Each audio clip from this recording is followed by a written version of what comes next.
Good morning. It's good to see everyone. Boy, we're overloaded on the left side. We need to work on the right side now. Good to see everyone here, though, for class time. We appreciate that opportunity. A couple announcements here. Calvin just mentioned that Julie McCoy, her son-in-law, has COVID, and to the extent that it's damaged his lungs. Now, where do they live? Harlingen. And so we need to remember them in our prayers. Continue to remember Brennan. I stay in text with him. We don't look at each other, obviously, but I stay in text with him, and he's doing all right, he says, and he says he's got all that he needs.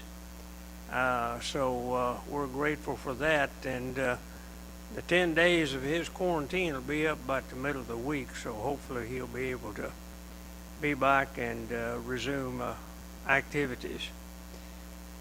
I'll give you an update on David. They did another CAT scan last, we didn't get the report till late Friday, and they detected that there is a minor brain bleed.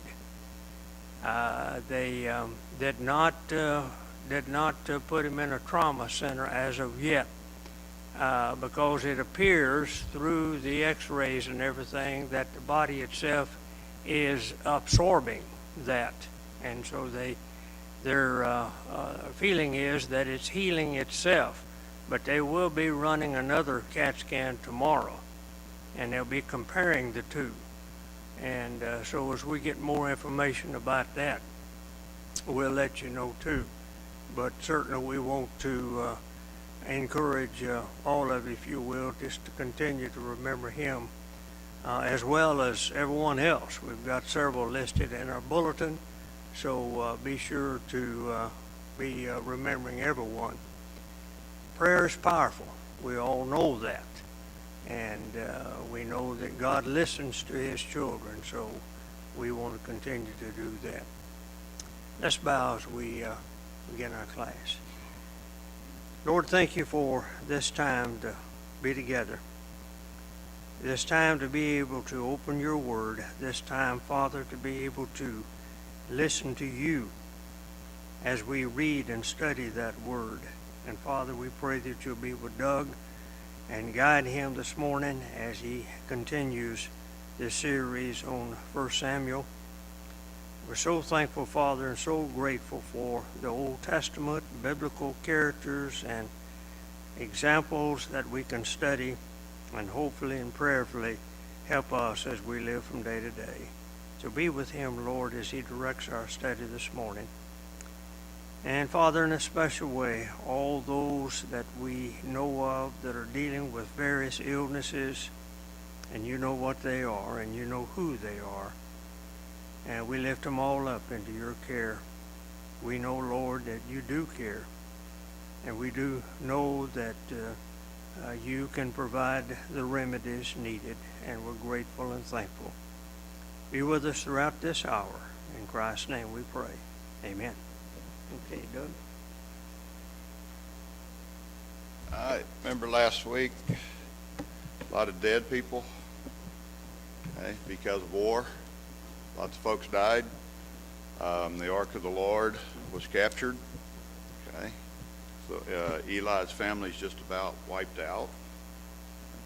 He's got a grandson, I guess, still. Got a grandson that we know of. There might be others, but he's got a grandson. But his two sons are gone, his daughter-in-law's gone, and he is gone. So all of that is gone, and now we're just waiting on Samuel to grow up. Okay, so that's what's happening. Israel just got whooped pretty bad, and the Philistines have the Ark of the Covenant, and they think they got a good thing, but as we kind of know, because we've read this a bunch of times before, they don't have a good thing. They got a bad thing for them. Okay, it's a good thing, but it's not for them. So we'll get into chapter 5 of 1 Samuel, because we finished chapter 4 last week, so we'll get into 5. And it's a fairly short chapter, so we'll read all of it and kind of get the gist of it, and then we'll talk it. Okay, so if somebody would read all of chapter 5, and we'll get going. It's only 12 verses.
So they're thinking they're doing pretty good, and they're not doing very good. And they keep moving it around, and it keeps affecting the next group that it moves around to. So it's not real good for them.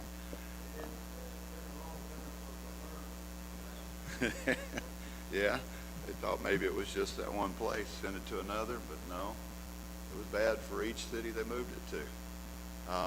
Couple things. Ashdod's about 3 miles from the Mediterranean coast, so that's about 30 miles from the battle, from Ebenezer. So they took it 30 miles. Okay, so that's where they set it up first.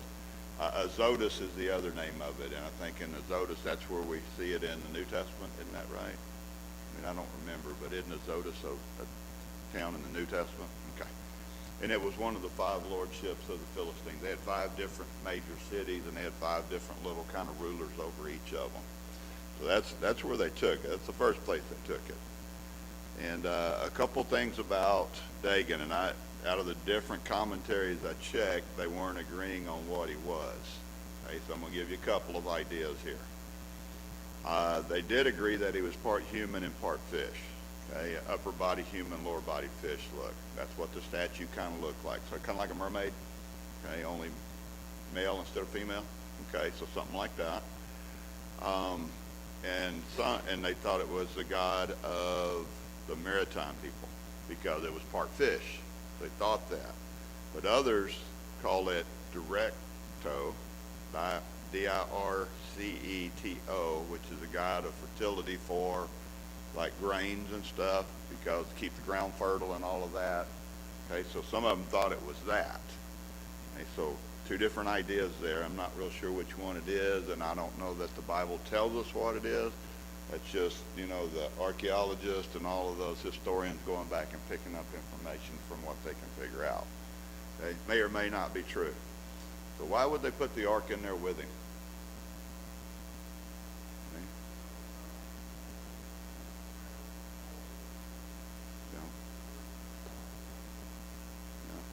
because they won the war. Their God's greater than your God. So we're going to put your God stuff in front of our God stuff, and because we're better than you, because our God's better than your God. Okay, so they got it stuck in there for that reason. Also, it's an offering to their God. Here's some of the other groups' God. Here's an offering to you. You helped us win the war. Here's the offering. Okay, so there's stuff like that going on. They have no clue, but that's okay. A lot of people have no clue. So the first time they walk in there, it's just falling over, right? Okay, and then the next day they walk in there and the hands and the feet are gone. All right? Well, back in those times. Sir? Face. Yeah.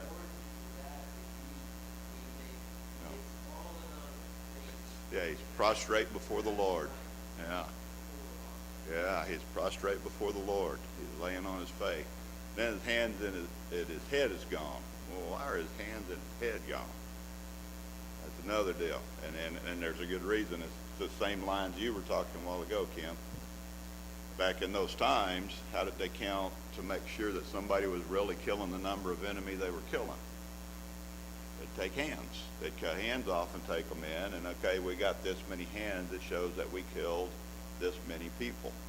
Okay, well, that was one of the things they were doing back then. Also in Judges 8:6, I want to read Judges 8:6 to you. Gideon, okay, and it talks about that too, which it's not directly related, but it's the same idea. In Judges 8:6, it says, and the officials of Succoth said, are the hands of Zebah and Zalmunna already in your hand that we should give bread to your army? Because those are the two leaders of the groups that were causing issues at the time. And they want to know, hey, do you already have their hands? Okay, it's some of the same idea. Did you already kill them and cut their hands off? Can you show us that you killed them? Well, I don't know how that proves that it was those two guys, you know. Yes, sir?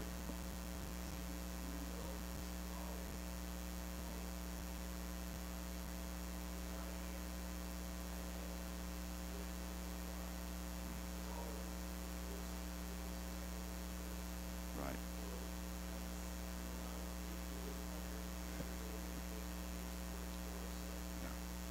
Yeah. Right.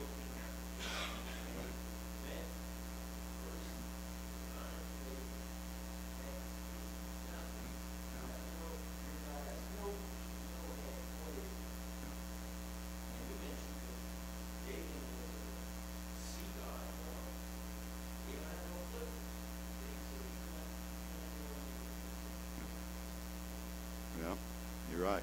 All of that's good. But those are some of the things, and what's brought out are some of the things. But, you know, that's just something that I found that referred back to cutting off hands and stuff like that.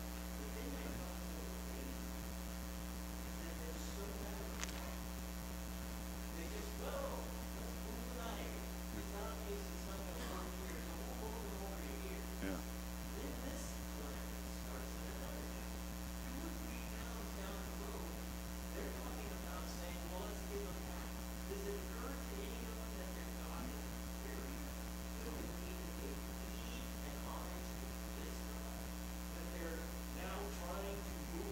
Yeah. Not yet. Not yet. It's coming, but not yet. That's the same thing as the Israelites did. They realized that what they were doing was not really bright. You know, you don't do this because the Lord his glory's there. You go to the Lord and you pray to him and you talk to him and you find out what you're doing wrong so he can fix it. No, what they do, they just grab the ark and run out there in the battle with it. You know, so both groups have problems. Yeah, as all of us have problems. Yeah, the things I checked on, and again, this is commentators talking about history. This isn't biblical. But some of the stuff they talked about, as it appears that they were having dysentery, which in the old times, wasn't that pretty common? Yeah, because water purity was not always great, you know, so that was pretty common. What's that? Yes, very much so, because you dehydrate and die easily, and they couldn't control it. You had blood coming out also, and you had ulcerations. Okay? So you got issues. Okay? And you have tumors, which are coming. We saw tumors later. That's coming. And, sir? Right. Yes, they do. Right. So everybody's kind of getting them, right? Well, that, according to some of the historians in that, was just like the bubonic plague that occurred. Yeah. And what was one of the little things that they put in the box when they sent the ark back? For you guys that read ahead, what they put in that box? 5 this and 5 that. Some of y'all read ahead. What were the 2 things they put when they sent the ark back to the Israelites? The 5 golden tumor-looking shapes and 5 rats. Mice, rats. Okay? Well, what causes bubonic plague? The fleas on the rats, right? So they're having a rat infestation, which brings the fleas in, which causes them to be sick, which they get the bubonic plague, which has all these characteristics. Okay? So all the Lord had to do was send some rats in. Okay? For some people who probably deserved a bunch of rats around them. Okay? Just sent it in. Took care of them. That was pretty simple, right? Like back in the plagues in Egypt. Did he have to do a whole lot sometimes? No, he just sent certain things in and things happened because the Lord can do that easily. Send a bunch of rats into the Philistine area. I'm assuming the rats moved from one town to the other as the ark kept moving. They just kept moving along. I don't know, maybe the whole area got infested. I don't know. Eventually, it sounds like it probably is.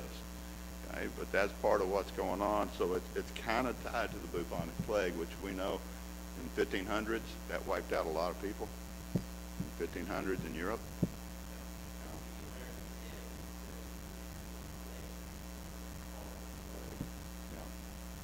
And these guys know about the plagues in Egypt. These guys do.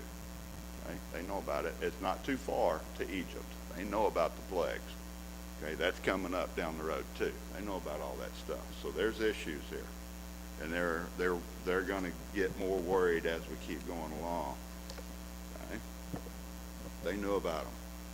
Now, I told you a while ago there was 5 different cities. Those cities are Ashdod, Ekron, Askelon, Gath, and Gaza, which we're kind of familiar with them. We always have seen a lot of that. Who was from Gath?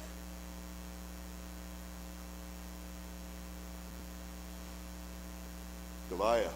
He's way up here, right? Goliath was from Gath. Gaza we see today in the Gaza Strip. We see a lot of stuff about Gaza all the time. I don't know about the other 3. I don't know if they still exist because Ashdod is now Azotus or whatever that is. Okay? But on the other 2, I don't know if they exist. I didn't look them up. Okay?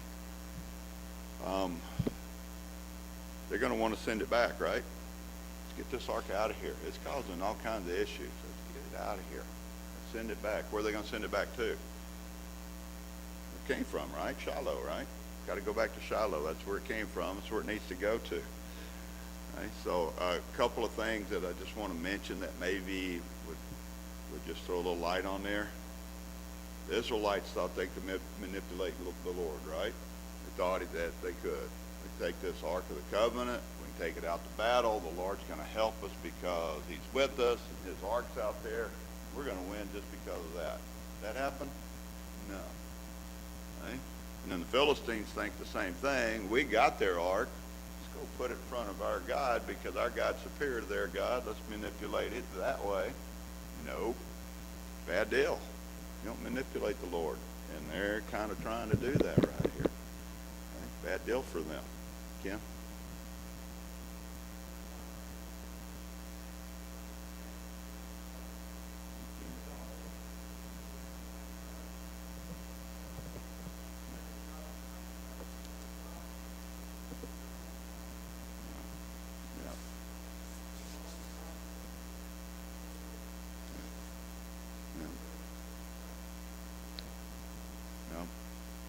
Yep, and they're learning that the hard way all through their history.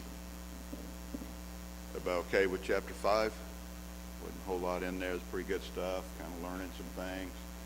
Okay, but when we go into 6, it's just, they're trying to get rid of this problem they're having. They're trying to send it back. They're trying to send this problem back to the Israelites, who are going to also have problems when it comes back. Okay, but it is going to come back here. Okay? So we'll move into chapter 6 unless somebody has anything else on chapter 5 they want to ask about or check on.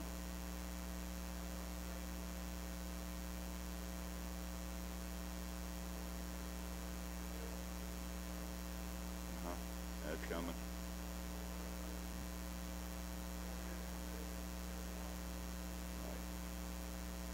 Yes, sir.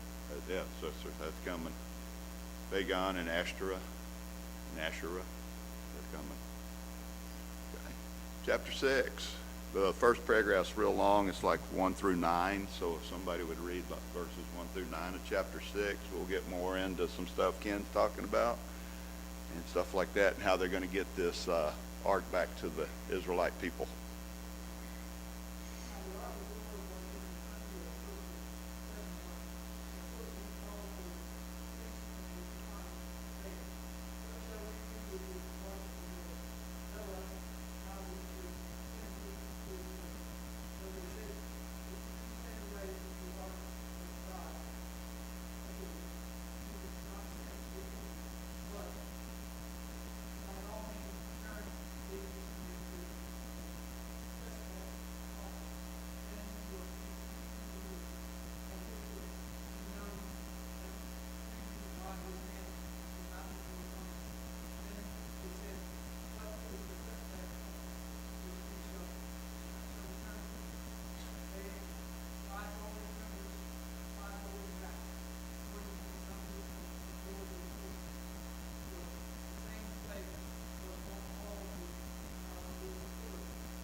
They know about the plagues.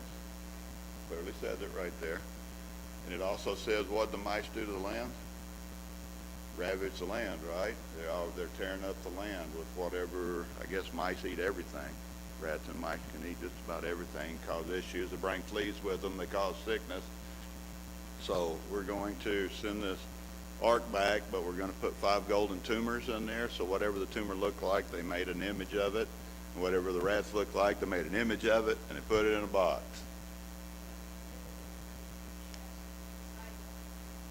Right, yeah. I put it in, mine says a box. Yours says a chest, mine says a box. Yeah, put it in a box. What's that? No, you can't touch the ark, okay? And we'll see in a little bit, we'll get reminded of who does touch the ark later, okay? Because it's coming up in chapter 6 on who can touch the ark. And we all kind of know who can touch the ark, right? Who can move the ark? The Levites can, right? But they can't really touch the ark. They can touch the poles on the ark, right? So, and we're going to see they're the ones that are supposed to do that. So they're going to be the ones that come move it here in a little while when it gets back. We all know it goes back, okay? We all know that. We all know history. It's going to go back to the Israelites, but it's going to have to be the Levites. So how did they move it? How did the Philistines move the ark? You're not supposed to touch it. You're not supposed to touch the poles in it unless you're Levites, right? You're not supposed to touch this thing. So does it not apply to them because they're not the Lord's people? I mean, I don't know. I mean, I'm asking you guys.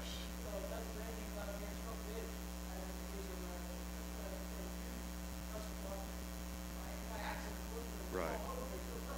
Right. Right.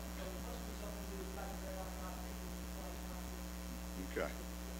Okay, I'll go with that because I really don't know why it could be moved even with the handles if they're not Levites. Because I thought only the Levites could move the ark. I'm assuming that. I don't know that. Okay.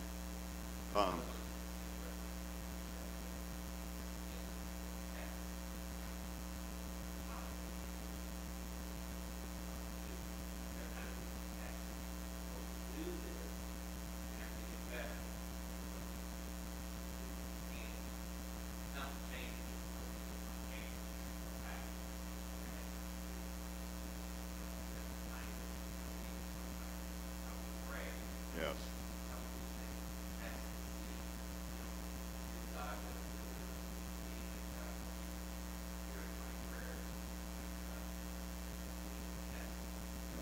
And we do that, don't we? Yeah, it's human nature, isn't it? And then a couple things about why they said you got to put the golden tumors and the golden mice and that in there was religious protocol back then was you don't go empty-handed. You take stuff, you offer stuff. You're never empty-handed. So that was one of the mandates for worshipers, no matter if they were the Lord's worshipers or somebody else, something they created on their own. So they didn't go empty-handed. So they're putting stuff in there, okay, doing their stuff.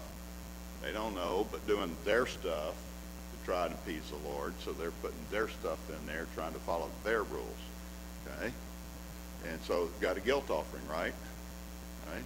Doing it like a guilt offering here. I mean, they really don't know what the real Lord wants, but they're trying, okay? And they're trying to see, just like was said, they're trying to see, is the hand of the Lord against us, or are we just bad luck right now? That's what they're trying to do. And notice there was 5 of each because there's 5 kingdoms, right? 5 of each, okay? And they were looking like the tumors and the mice that afflicted the land. And, when the mice are talked about in chapter 6, then it, kind of reinforces the bubonic plague type situation here. And the Hebrew word for plague in this chapter, in this verse, is the same word as in the Exodus. The same word. So we know it's the same thing. It's not a different word. It's the same exact word. So that kind of makes it to where, yeah, we're having the plague. We know about Egypt. The Lord's hand was hard against Egypt, and he's telling each other, don't be stupid here. The Lord wiped them out. Let's not be stupid. Let's get rid of this thing before he wipes us out. Okay? They kind of understood. So that's what was going on with some of that right there. Yeah.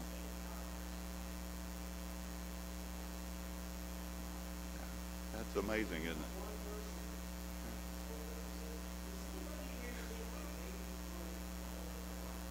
Yeah. Yeah.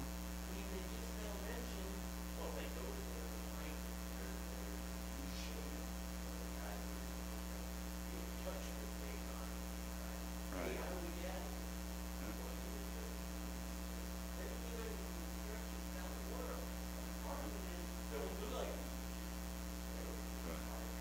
Yeah. Yeah.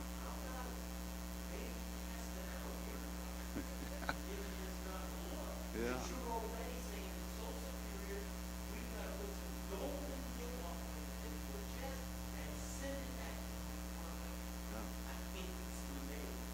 Yeah.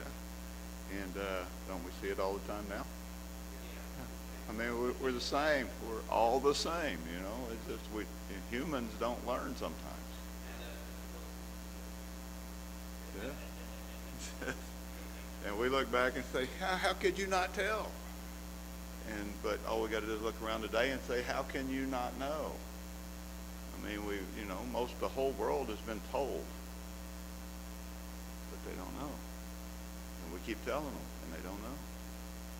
And we keep asking them to go to church and learn and listen and just give it a try. And they won't.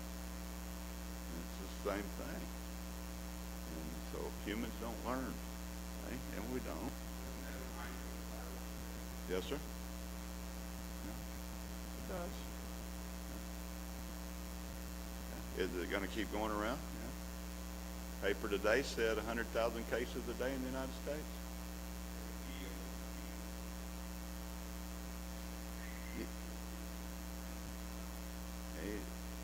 You know, can the Lord stop it? Yeah. He can stop it. Can he let it go? No. Is he letting it run its course? Mm-hmm.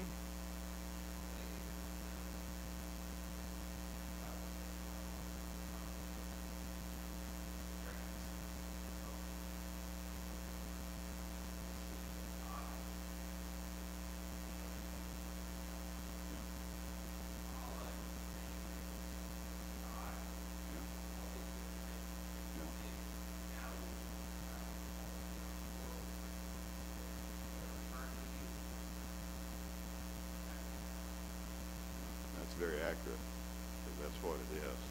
It's their God. Everybody has their God. You know, we all have a God. Yeah, of course. Yeah, the Creator and everything. Yeah.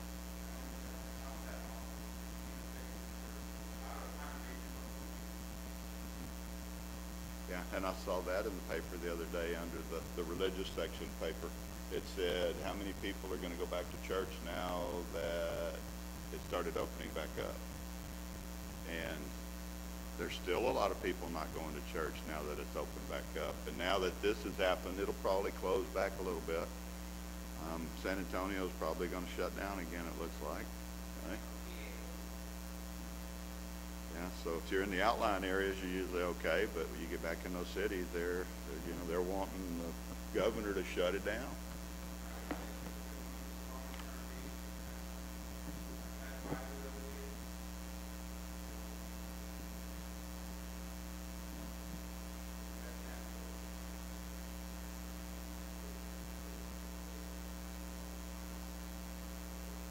Mm-hmm.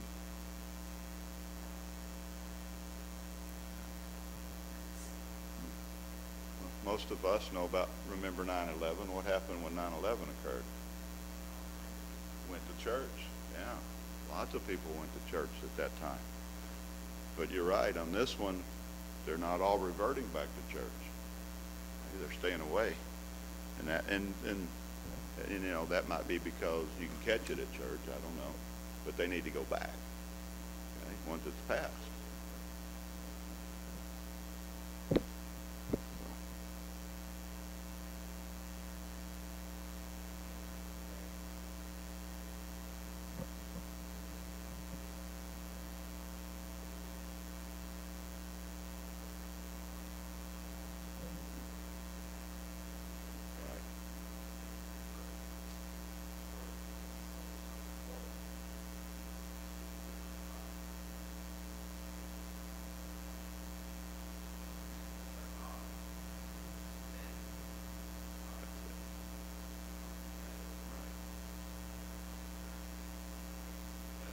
Yes, sir. We can all look at that and know that, but we can't make the Lord do all that, or the world do all that. We can't, unfortunately. Why didn't they just throw it on some old rickety cart and get it out of town? It goes back to, we better, do things right? We've got these 5 rat idols. We got these 5 tumor idols. We can't just throw it on an old rickety cart and get it out of here. We have to build a new one. You got to do things. You got to do a peace offering here. They're trying to do everything according to their rules to try and appease the Lord. Yes, ma'am. Yes, ma'am.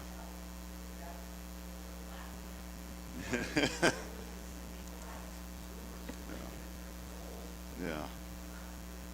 Yeah, it is, isn't it? Yeah. Yeah, it is. It was supposed to be. Yeah. On a brand new cart, and they're going to put it on two cows that had just calved, right? Okay.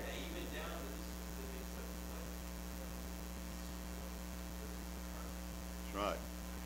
So, as those two cows are walking away, what are the calves doing? Yeah. And what are the cows doing? Belling for their calves. So, what should the cows do? They should turn back, right? They should turn back. Everybody agree? They should go back. Cows don't leave their calves. They don't. They should go back. Okay? But we understand in the story they're not going to, and that's part of what is going to be said here is if they don't turn back, somebody's hand is directing this. Okay? So that's what's fixing to go on there. But yeah, you'd think that they would go back. But we know they don't, but you'd think they were. Okay? And so in the Philistines, that's what they're saying there. It wasn't the hand of the Lord. If they just turn around and come back to us, then it's just coincidence. It just happened to us. But if something guides them, because they knew they wouldn't turn on it, they knew they were going to come back unless something guided them. Okay? So that's what we're going to find out in the next few pieces. Okay? Was the Lord had to have his hand in it, or those two cows would have turned around and pulled it back. Now, they did never been yoked before, which I don't know why that matters, but I guess it does. I don't know the significance there. Anybody else know the significance about never been yoked before?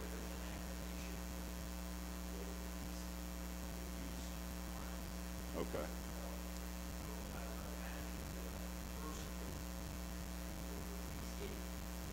Okay. Okay. So that would make it even more pressing as to somebody's hand has to push these cows on. Okay.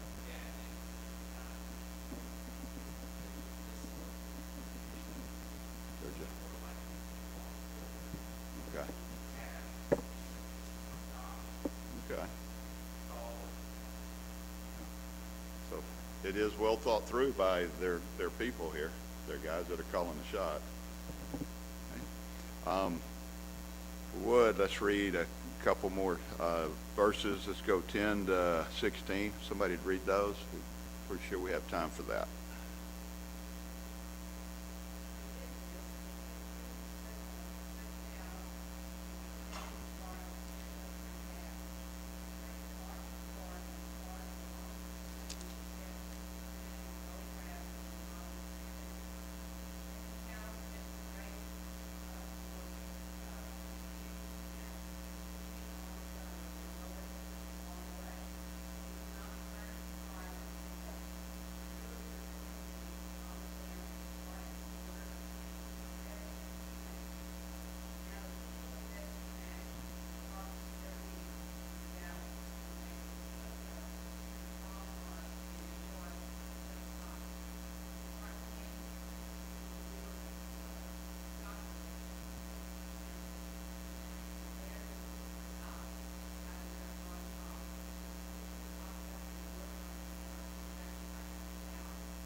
So the diviners and their priests and all of that throughout this, let's do all of this, and it worked, right?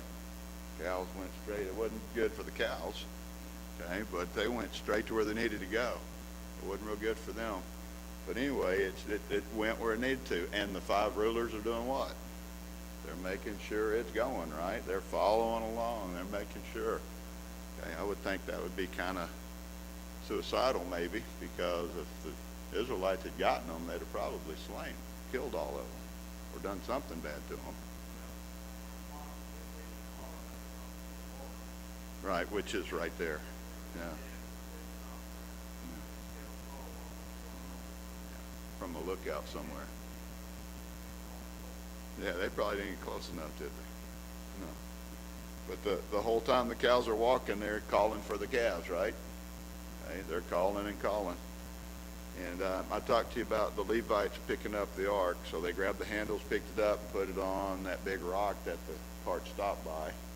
Right? And they tore it all up and made a fire. Now, some men look. Oh, I'm on verse. Yeah.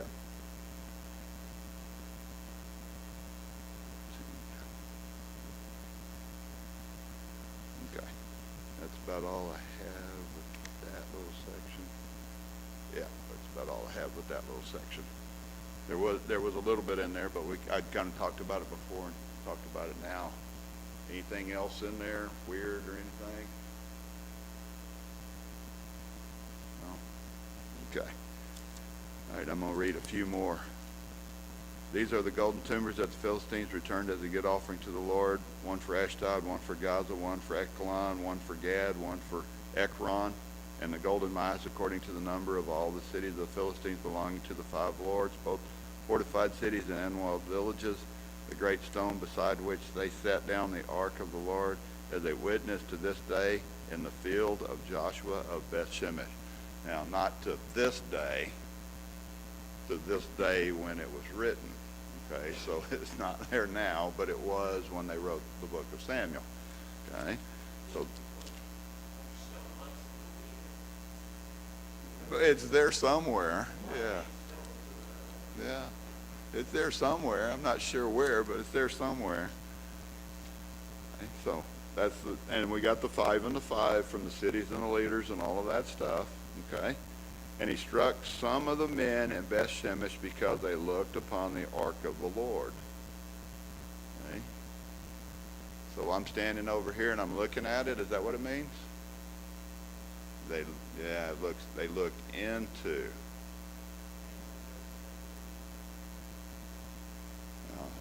From what I've read and studied, it's looked into. Okay, and you're going, okay, what's the big deal about being looked into? Well, the big deal about being looked into is Numbers 4:20. Let me read that to you right quick. Numbers 4:20.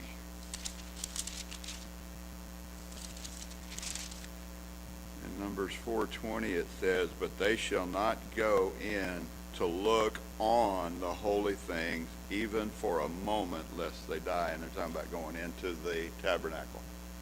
Can't go in there and look in on the Ark of the Covenant. Okay? Because if you look in on the Ark of the Covenant, you're going to die. Okay? Because they covered it all up. When they were transporting it, they covered it all up. Okay? Every time they transported it, was covered. It wasn't out in the open where everybody could see it was covered when they transported it, is what it was saying in here, back in Numbers. Okay? So he struck 70 men of them. Now, it's the numbers thing again. And if the scribe wrote the word a little bit different when he was scribing a new copy, if he scribed it just a little different, then one letter could change the whole meaning of the number. So back when scribes were writing these things, did they do it exactly the way it was written originally, or did they misplace a letter? Did they make the character a little bit different so it looked like another letter? Okay, because just like the other day, I've got some different versions here. Some translations say 5,070. Some say 50,070. Some say 70 men who were like 50,000. And some say 70 men. Okay? Did the scribe do the right character on each letter when he wrote another one? Okay? Because remember, that's all they had back then. The scribes wrote the next copy. You wanted a copy of Samuel? A scribe had to write it from the original and hand it to you. Okay? It's a big issue. Right. Well, and something else I want to talk to you about on that. Yes, ma'am.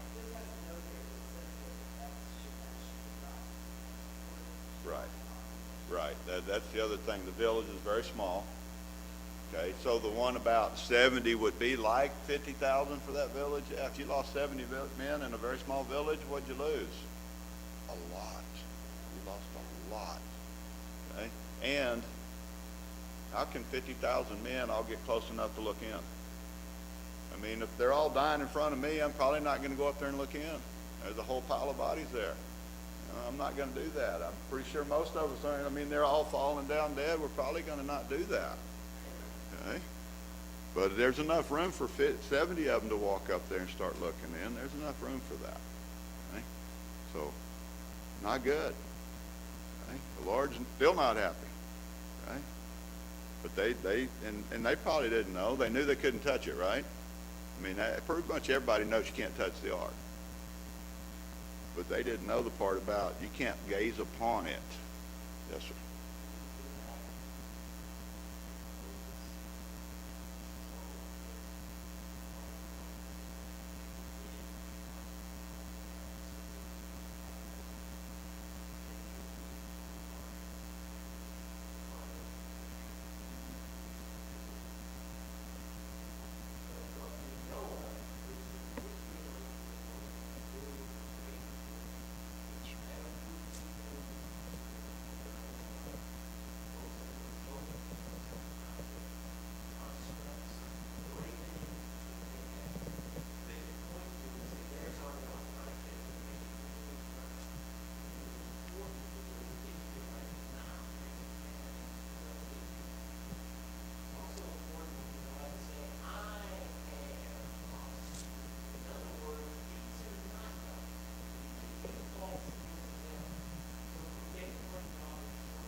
It's a good point. It's a real good point. And with that, we're out of time. Okay, so we'll have to get into some more of it next time. Thank you for all your comments today. Appreciate it. And we'll get to moving on it some more next time.